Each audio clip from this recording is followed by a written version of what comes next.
Hi everyone, hope you're doing well. I'm Natasha. Welcome back to my channel. So today we're going to talk about my health.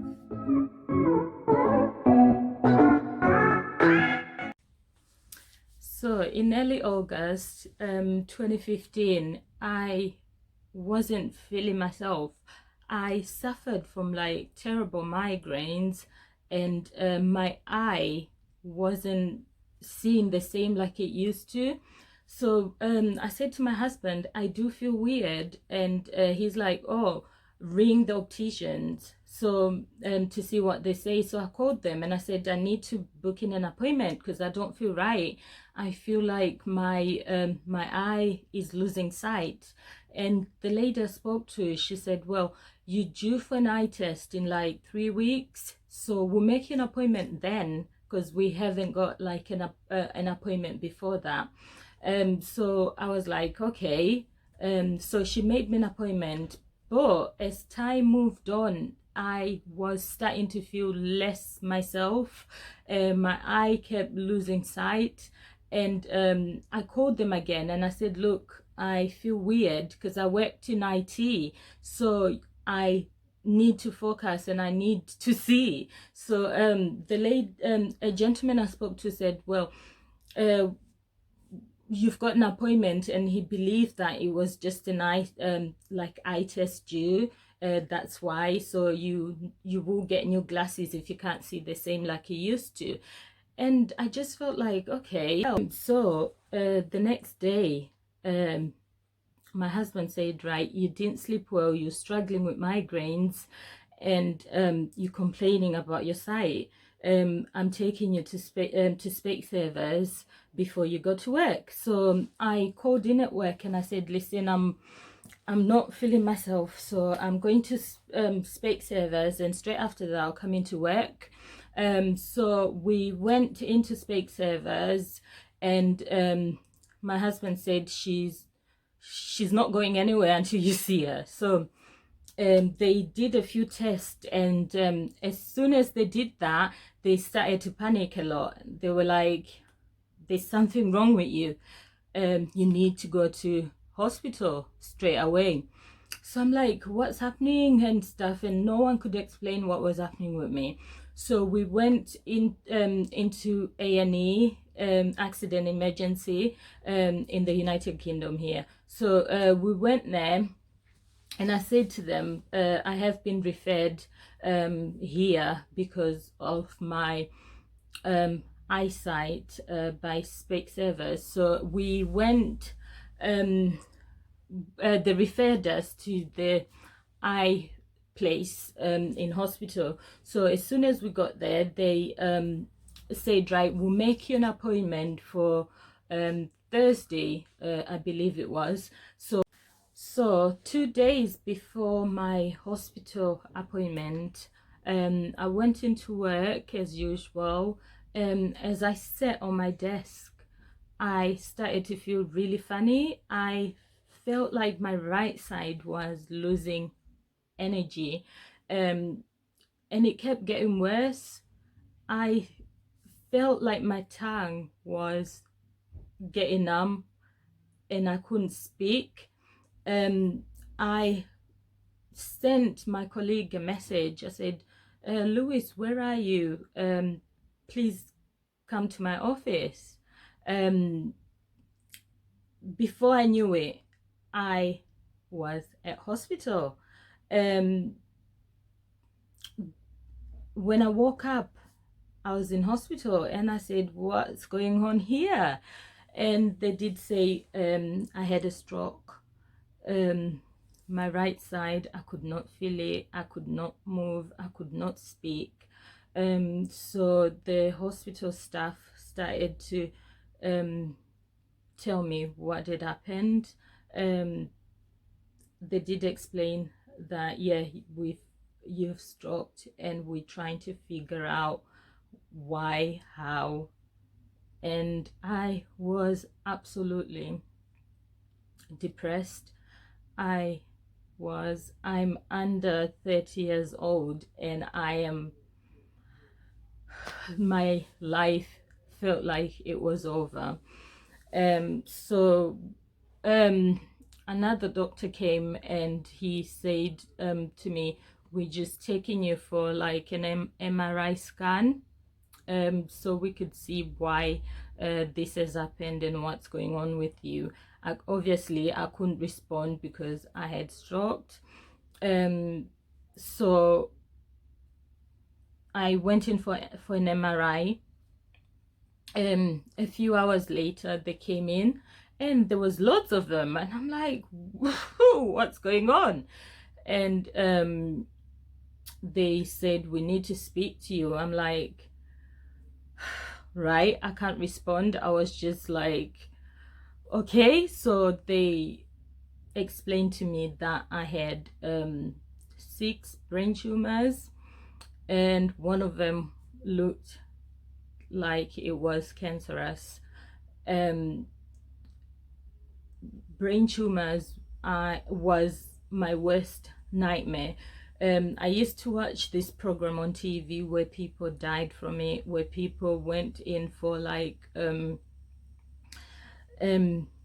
for like operations, and some made it, some didn't, and things like that.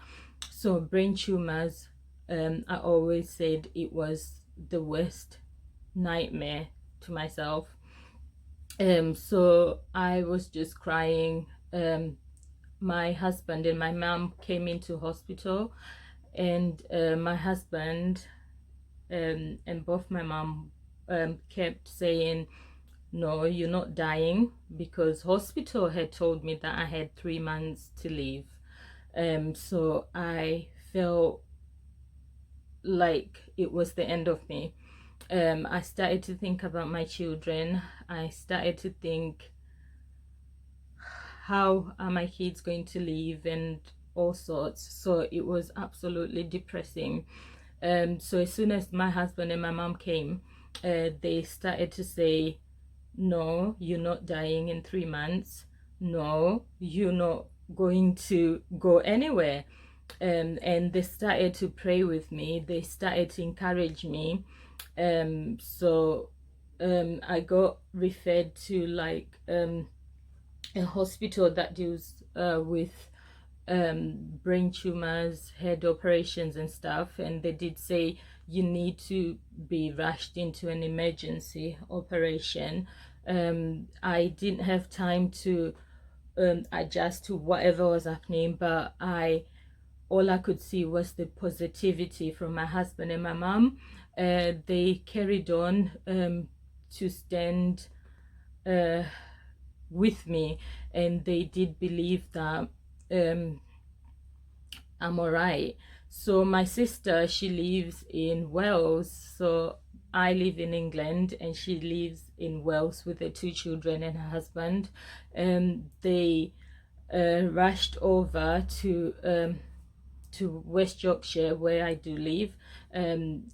I was in hospital then, and my sister and her husband Danny, they do believe in the word, and they are strong prayers, and they started to pray for me. They started to encourage me, and I felt like really loved, and I started to encourage myself within my heart that no one can say things that God has not agreed with. So I started to speak like, I'm not dying, I'm not going anywhere, and I started to just attract the positivity. So I went into surgery for my first head operation. I was in surgery for like 16 hours. My neurosurgeon, he felt like, right, this is it. We can't do anything to help her. So as soon as he came out the operation theater, he said he went into this room, and there was my family in that room, and they were praying. And as soon as he seen them like praying so much for me, he he said something just spoke to me and said, go back into that theater and help her. So he went back into the theater, and he felt so confident that I had life to live. He felt really encouraged. So he said to his team members, listen, let's carry on. So after 16 and a half hours, I came out of theater. Obviously, I couldn't function in any way. Um, I look back to the photos, I was swollen. I wasn't myself. I looked like the opposite of me. But I just felt really loved and encouraged. Um, a few um, a few days later, I was starting to speak, and my family just encouraged me to carry on, believing that you're not dying. So my eyesight completely collapsed, and they explained that I had a tumor set on a vein. So this vein collapsed the vein. So this tumor collapsed the vein. That's how I lost my is it my left eye completely. So I felt really depressed. I felt absolutely sad, because it just felt like, right, a few weeks ago I had a life. I was going to work. I had everything that I could ever dream of, and all of a sudden I'm like, what's happening with me? But with family and friends coming to see me and encourage me of the word, my granddad always talked about Jeremiah 33 verse 3. It said, call to me and I'll answer you and show you all the great and unsearchable things that you do not know. That just encouraged me so much. I started to speak wholeheartedly and said, Lord, I need you. I need my life back. So during the first surgery, they removed all tumors and the cancerous one. So as they did that, I stayed in hospital about over a month. So when I came home, I obviously couldn't walk. I couldn't move. I couldn't do anything. But with the Lord's word and the encouragement from my family and friends, I believed that I will walk. I believed every bit of it. So I started to help myself and my family. They started to encourage me that you will walk, and like now I walk, which is absolutely amazing. I use a Zimmer frame, a stick, when I walk, but I do walk, which is absolutely amazing. After about so my first surgery was in 2015. So in 2018, I went, so I would go for regular MRI scans. So in 2018, they did discover that one of the tumors had grown back. The cancerous one had grown back. So I went in for another surgery, which was 13 and a half hours it was. But my second surgery felt like I didn't feel any fear in me, because I believe that the Lord was with me. So I was so encouraged. My family carried on encouraging me, praying for me. So I had second brain surgery in 2018. And as for today, I am still here. I was told in 2015 that I had 3 months to live, and now it's 2020 and I'm still here. So I just felt like I needed to speak to people that are going through a lot in their health, that have been told the negative thoughts, um, that, you know, it's not the end of the world, because a doctor is just a human being. He's not God, you know. So don't ever feel like weak or weary, just because a doctor said this and that.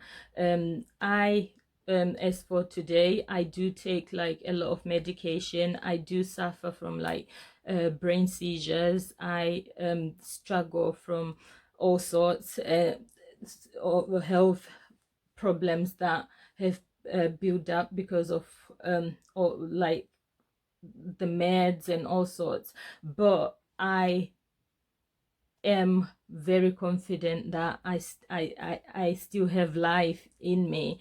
I encourage myself every day with the word. I do obviously suffer sometimes with depression, anxiety, panic attacks, but it's not the end of me. I just wanted to encourage people that, you know, be don't feel like it's the end of the world just because a doctor and so said you do not have a life. There's still like a life ahead of us. We still have we should, even the Bible does say, seek ye first the kingdom of God and his righteousness, and all these things shall be added unto you. That's what I do now. I lean on the word. Even the word did say, ask and it shall be granted, and I ask for my health, for survival, and I'm still here. I struggle a lot with pressure in my head. So when I do have that pressure, my head is swollen, but that doesn't like remind me that I'm dying. No, I'm not, because I am leaning on the word. So yeah, that's currently